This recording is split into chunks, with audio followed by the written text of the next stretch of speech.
All right, average if. Let's use the average if function. Let's first start with average. If you put in equals average, and then you just select the range, it'll give you the average value within that range. So that's fair enough.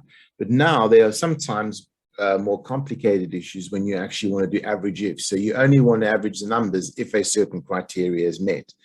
Now there is an average ifs with plural, which is a newer formula in Excel, but sometimes if people are using the older version, they don't have average ifs.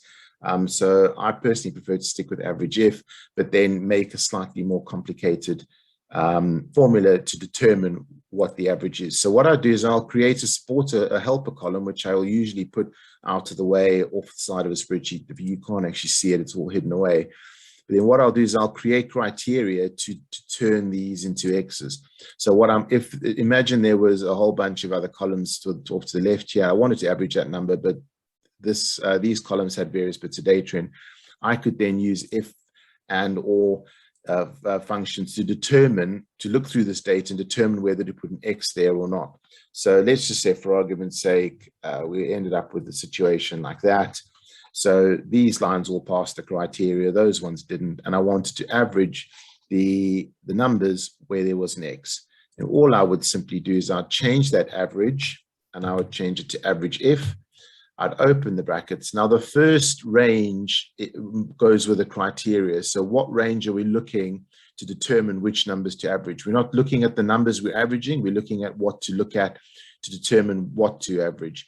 So if we say there's the range we're looking at, and we say, what's the criteria? The criteria is just simply X, but we can't just type in X because then Excel starts looking for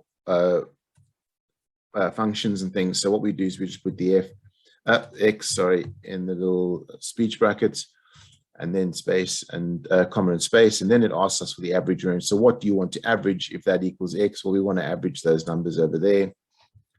Close your bracket, enter, and there we go. So now that is the average of the ones that have got an X next to them, which in fact is correct at the bottom there. So that's how you use average if. So yeah, I'd rather keep this formula more simple and make these ones potentially slightly more complicated in order to determine which ones are X's and which ones are blanks, and then average it up like that. Thank you very much.